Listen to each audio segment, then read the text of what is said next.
Well बच्चों, NEET 24 में physics का एक क्वेश्चन ने 44 बच्चों को 720 में 720 दिला दिया। और नीट 25 में अगर ये सवाल अगर आ गया ना, तो वापस से 100 से भी अधिक बच्चों को यही आपका बोनस नंबर देके उनके मार्क्स बढ़ाए जा सकते हैं।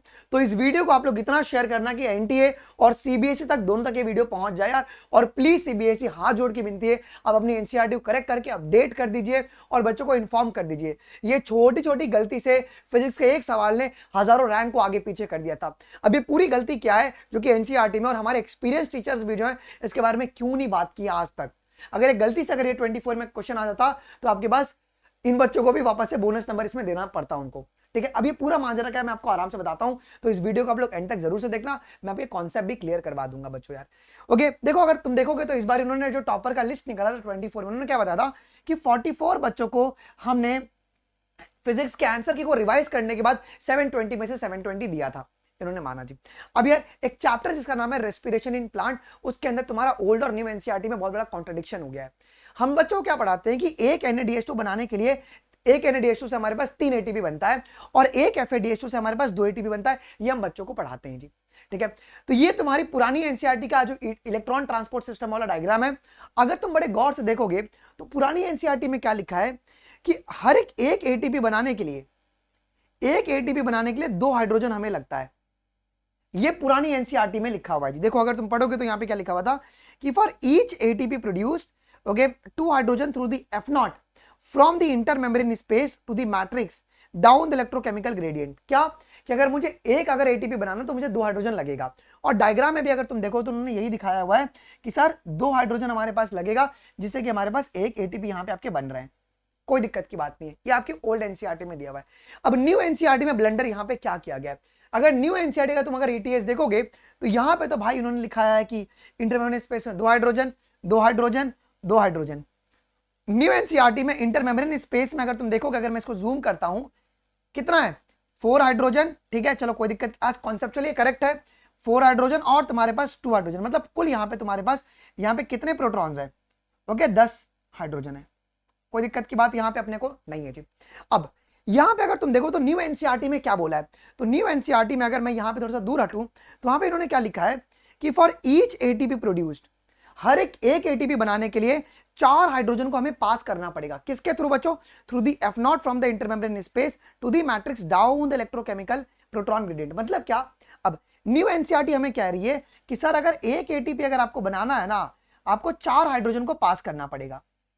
बट यार डायग्राम में आज भी उन्होंने यही बोला है कि 2 हाइड्रोजन आपका पास होगा तो आपके पास एक ATP बन रहा है। अगर अगर कॉन्सेप्चुअली अगर देखा जाए मेरे प्यारे बालकों, तो ये statement is a very much correct.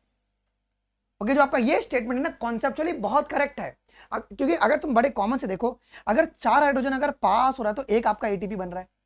ठीक है, देखो एक ATP इधर बन गया, फिर एक ATP आपका इधर बन गया। ठीक है, और यहां पे 2 हाइड्रोजन मतलब 0.5 ATP। ठीक है, ये आप लोग एमबीबीएस में जब बायोकेम में पढ़ोगे ना, बिकॉज आपके ग्लाइकोलिसिस आपको क्रैप ये पूरा प्रॉपर्ली पढ़ना है बायोकेमिस्ट्री के अंदर, तो टोटल यहां पे एटीपी कितना बन गया जी? 2.5 एटीपी, जिसको अपन पढ़ते हैं ना कि हमारे पास 3 एटीपी एक आपके NADH2 से बनता है। अगर आप हायर स्टडीज करेंगे तो वहां पे आप लोग 2.5 पढ़ोगे और 1.5 एटीपी पढ़ोगे। बट हमारी एनसीईआरटी ने यहीं पे कंफ्यूज करवा दिया बच्चों को। डायग्राम तो उनका बहुत अपडेटेड है, कोई दिक्कत की बात नहीं है, बट दूसरे डायग्राम में उन्होंने घपला कर दिया है। ओके, इधर इस डायग्राम में क्या है कि 2 हाइड्रोजन के पास होने से एक ATP बन रहा है, बट टेक्स्ट में उन्होंने क्या लिखा है कि 4 हाइड्रोजन के पास होने से एक ATP बन रहा है। तो conceptually this is a correct, conceptually ये करेक्ट है। ठीक है, मतलब अगर ये सवाल अगर 25 में देते हैं और अगर डायग्राम में अगर पूछ दिया है तो हम लोग 4 ATP तो टिक करेंगे ही करेंगे, करेंगे ही करेंगे। उससे पहले तुम ये वीडियो को एनटी तक पहुंचवा दो।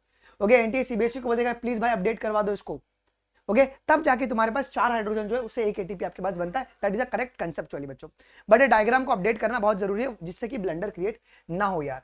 तो मेरी विनती है सारे बच्चों से, जितने ही बच्चे मुझे देख रहे हैं, प्लीज न्यू एनसीईआरटी खरीद लीजिए। अगर आपको समझ में नहीं आ रहा है तो मैं एक रेफरेंस पॉइंट आपके लिए ला दिया हूं, क्या कि तुम चले जाओ भैया के शॉप पे जहां पर भी किताबें मिलती है।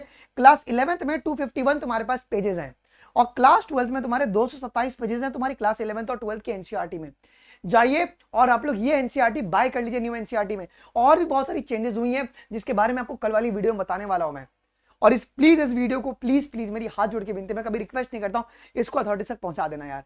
कि इसके ऊपर कुछ एक्शन लिया जाए और इसको अब ठीक अपडेट किया जाए बच्चों, ठीक है। वरना हम लोग यही बोलेंगे ना कि अगर अगले साल आएगा तो देखा जाएगा, हम चैलेंज करेंगे। ओके, क्यों दुर्घटना होने का वेट करना है? अगर मुझे पता है कि इसमें एक्सीडेंट होने वाला है तो इस रोड को अभी ठीक कर दिया जाए ना, तो प्लीज आप इसको अभी ठीक करके एक न्यू अपडेटेड एनसीईआरटी आप लोग रिलीज कर दो यार। और यार ये तभी मुमकिन होता है ना जब एक एजुकेटर जो है ना वो सिर्फ और सिर्फ है ना एनसीईआरटी को निग्लेक्ट नहीं करता है। नॉर्मली होता क्या है ना कि टीचर आता है, टीचर कोचिंग में 4 हाइड्रोजन पढ़ा के जा रहा है, लेकिन बच्चा अपनी एनसीईआरटी में आके देखे तो 2 हाइड्रोजन लिखा हुआ है। अब वही बच्चा कंफ्यूज होता है और वो डाउट भी नहीं पूछ पाता है। मेरा तरीका बहुत अलग है, मैं पहले कॉन्सेप्ट को देसी भाषा में समझाता हूं, फिर एनसीईआरटी को मैं इस तरीके से लाइन वाइज लाइन पढ़ाता हूं। मुझे पता है ना कि तुम क्या कर, तुम एनसीईआरटी पढ़ने के नाम पे सिर्फ रंगते हो किताब को, बट मेरा वैसा नहीं, मैं एनसीईआरटी लाइन बाय लाइन पढ़ाता हूं। जो भी तुम्हारे इंटेक्स्ट क्वेश्चन है वो इंटेक्स्ट क्वेश्चन को भी मैं सॉल्व कराता हूं, सो दैट कि तुमको ना क्लास में ही सब याद हो जाए। इसी के साथ साथ हर पैराग्राफ वाइज हम लोग यहाँ पे एमसीक्यूज भी सॉल्व करते हुए चलते हैं कि इस पैराग्राफ से कितना एमसीक्यूज बनता है, जिससे कि बायोलॉजी इंटरेस्टिंग बने, ना ही कि रट्टाफिकेशन वाला सब्जेक्ट बने जी। अगर आपको ऐसे बायोलॉजी पढ़ना है, आप आज ही अनअकैडमी प्लस ज्वाइन कीजिए ना। आइए अनअकैडमी प्लस में इसी तरीके से मैं कंप्लीट बायोलॉजी आपका कवर करवाऊंगा। और एक बार अगर आपने अनअकैडमी प्लस ले लिया तो फिजिक्स, केमिस्ट्री, बायोलॉजी सभी का access, just like Amazon Prime, सारे टीचर का आपको एक्सेस मिल जाएगा। लेकिन मैं तभी आपको पढ़ा पाऊंगा प्रॉपर गाइडेंस के साथ जब अगर आप कोड लगाते हो बायोलॉजी लाइव। अगर आप ये कोड लगा के अगर आप अनअकैडमी प्लस लेते हो तो आपको सिर्फ और सिर्फ कितने पड़ेगा, 5499 में, बिकॉज प्राइस हाइक होने वाला अभी 8000 हो जाएगा जी, ठीक है। तो आप जरूर से आज ही अनअकैडमी प्लस को ज्वाइन कर सकते हैं by using code biology live. और आप मुझे स्क्रीनशॉट शेयर कर दोगे anmolsharma12385@gmail.com पर, सो दैट कि मैं आपको मेरे मेंटरशिप ग्रुप में ऐड कर पाऊं। हमारी हर संडे को जूम कॉल मीटिंग होती है जहां पे मैं सारे प्लस वाले बच्चों से बात करता हूं यार। आप भी आइए एकदम प्लस के अंदर, और इसी तरीके से एनसीईआरटी की चिथड़े चिथड़े को उखाड़ देना है। मतलब एक सवाल आपके एनसीईआरटी के बाहर का नहीं आते हैं, हमें तो पता है, बट ये भी इस तरीके से आपको पूरा पढ़ाया जाएगा with proper NCERT reading, notes making with question practice, जिससे कि तुम्हारी बायोलॉजी में 360 कंफर्म है, फिजिक्स में 180 कंफर्म है, केमिस्ट्री में 180 कंफर्म है, बिकॉज इंडिया के one of the top teachers आपको अनअकैडमी प्लस पर मिल जाते हैं बच्चों, ठीक है। मिलते हैं आपको अगले वीडियोस में, और इस वीडियो को प्लीज आप लोग शेयर करना, हाथ जोड़ के विनती यार, एक एजुकेटर का आप लोग के लिए, अगर आपके मुझे भैया मानते तो प्लीज आप इसको शेयर करना, ट्वीट करना, सो दैट की अथॉरिटीज के बात पहुंच जाए यार। मिलते हैं अगले वीडियोज में, अभी के लिए बस इतना ही। थैंक यू, जय हिंद, बाय बाय।